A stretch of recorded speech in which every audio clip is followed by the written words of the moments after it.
اس سے پہلے کہ میں سورۃ العصر کے بارے میں کچھ عرض کروں، چند باتیں تمہیدی طور پر جان لیجیے۔ نمبر ایک، یہ قرآن حکیم کی مختصر ترین صورتوں میں سے ہے۔ صرف 3 صورتیں قرآن کی ہیں جو 3 آیات پر مشتمل ہیں۔ سورۃ العصر، سورۃ الکوثر، سورۃ النصر۔ 3 سے کم آیات پر کوئی صورت مشتمل نہیں ہے،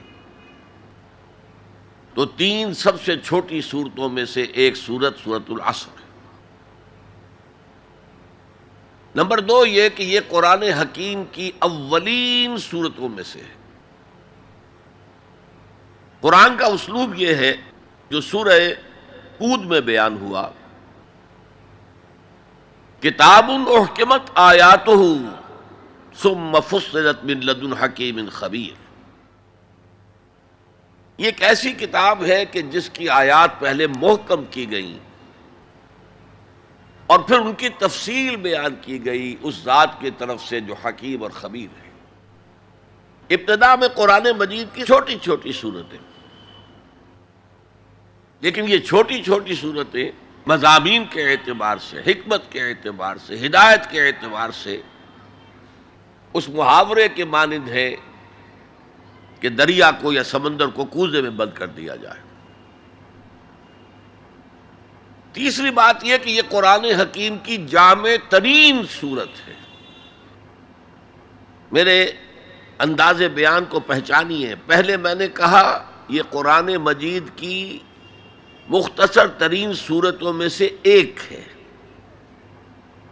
پھر میں نے عرض کیا یہ قرآن حکیم کی اولین صورتوں میں سے ایک ہے، اور اب میں کہہ رہا ہوں یہ قرآن حکیم کی جامع ترین صورت ہے۔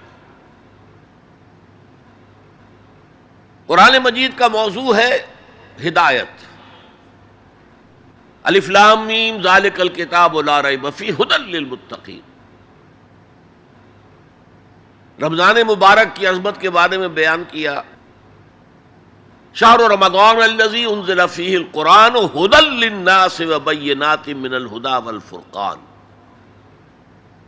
قرآن سائنس کی کتاب نہیں ہے، اگرچہ سائنٹیفک ریفرنسز قرآن میں ہیں۔ قرآن تاریخ کی کتاب نہیں ہے، قرآن فلسفے کی کتاب نہیں ہے، یہ کتاب ہدایت ہے،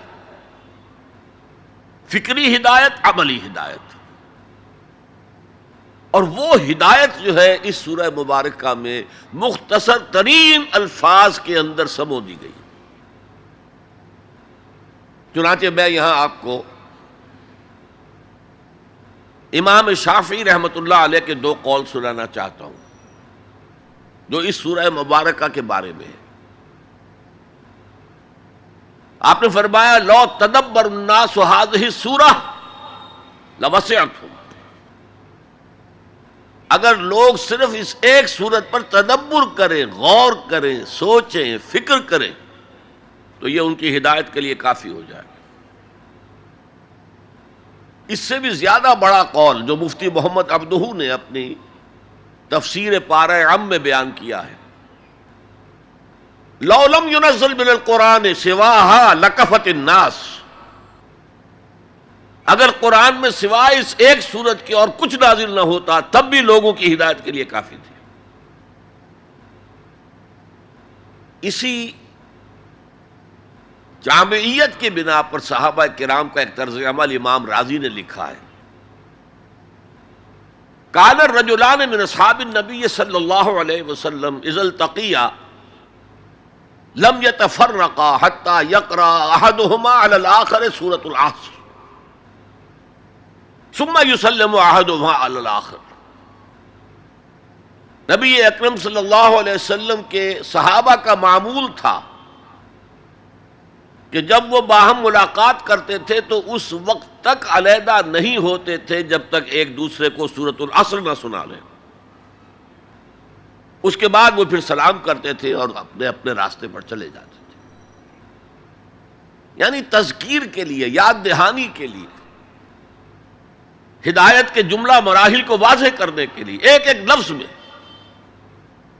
یہ سورہ مبارکہ جو ہے واقعتاً اسی کی مثال ہے کہ سمندر کو کوزے میں بند کر دیا گیا۔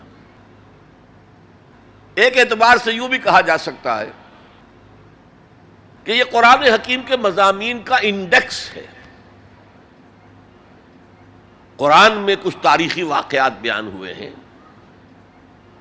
کچھ ازل کی باتیں بتائی گئیں، آدم کی تخلیق کا مرحلہ بتایا گیا، آدم و ابلیس کا قصہ بیان کیا گیا، پھر بہت سے انبیاء کے حالات بیان کیے گئے، پھر ہمیں آخرت کی خبریں دی گئیں۔ ان سب کی طرف اشارہ ہو گیا والعصر، زمانہ گواہ ہے، ان الانسان لفی خسر الا الذین آمنوا۔ اب یہ ایک بہت بڑا عنوان ہے قرآن کے مضامین کا، بہت جامع عنوان، آمنو، کن کن چیزوں پر ایمان، کس انداز میں ایمان، یہ تشریح قرآن میں ملے گی آپ کو مکی صورتوں کے اندر۔ وعملوا الصالحات، تیسرا مضمون کیا ہے؟ اچھے اعمال، صالح اعمال، اسی کی تفسیر تو ہے، اخلاقی تعلیمات ہے، بیسک ہیومن موریلٹی کا تذکرہ ہے، پھر شریعت کے احکام ہیں، یہ کرو یہ نہ کرو، یہ سب کیا ہے؟ عمل صالح کی تفسیر ہے۔ وتواصوا بالحق، یہ کیا ہے؟ یہ مختلف عنوانات سے قرآن مجید میں مضمون آیا، کہیں اس کو کہا گیا امر بالمعروف نہی عن المنکر، کہیں سے کہا گیا ادعو الی سبیل ربک، اور اس کے اوپر مفصل مضامین ہے، اور وتواصوا بالصبر۔ مدنی صورتوں میں جبکہ جنگیں ہو رہی تھیں تو صبر کی جو تلقین آئی ہے، جس طرح سے آئی ہے وہ آپ کے علم میں ہے، تو یہی تو مضامین ہے نا قرآن کے۔ تو گویا کہ سورۃ العصر جو ہے مضامین قرآن کا ایک جامع انڈیکس ہے۔ چوتھی بات یہ نوٹ کر لیجئے کہ یہ کلام انتہائی مؤکد ہے، نہایت تاکیدی ہے۔ پہلے تو اللہ قسم کھا رہا ہے، اللہ بغیر قسم کھائے بھی کوئی بات کہے تو مستند ہے ان کا فرمایا ہوا، لیکن تاکید کے لیے والعصر، زمانے کی قسم کھائی۔ ان الانسان لفی خسر، ان تاکید کے لیے، لفی لام پھر تاکید کے لیے، خسرن تفخیم کے لیے، معمولی خسارہ نہیں، 1000 2000 لاکھ 2 لاکھ کروڑ 2 کروڑ کا خسارہ نہیں، بہت بڑا خسارہ، تاکید کی انتہا ہے۔ هي الحلقات تحفظني بآيات من القرآن، هي الحلقات تملأني بحب المصطفى